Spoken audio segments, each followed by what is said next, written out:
So the way that I know this is a Carolina Cherry Laurel is the taste. But don't do that.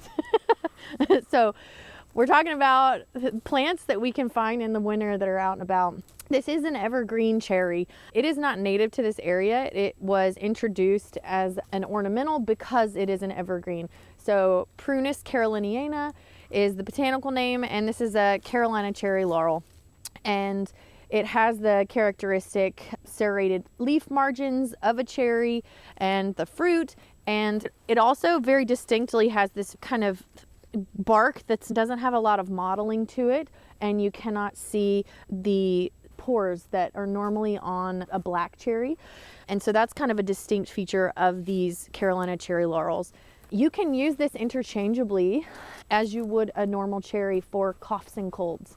I also love cherry for histamine issues, for bites and stings. So this is a great plant to know as far as your winter plant ID, because it's easy to identify. And as you can see, there's not many plants with foliage out right now.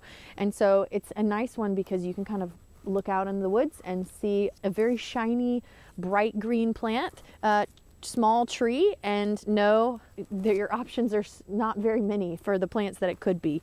So like I said, identifying characteristics are these serrated leaf margins, and the smell is very much like an almond flavor. And so sometimes you'll be able to smell them more easily at different parts of the year. In the winter, it's a little bit harder because everything's a little more frozen.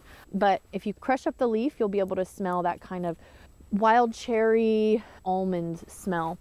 And then I know that it has really good active medicine. You can use the leaves, you can use the bark. I prefer not like cutting down the tree. Obviously you would limb this up and just take a couple branches and then just cut this whole thing up into your blender, or you could just use pruning shears, cut it up, put it in a jar, and pour some booze over it, and you'll have really great medicine. I'm going to recommend somewhere in the ballpark of 60% alcohol for this extract.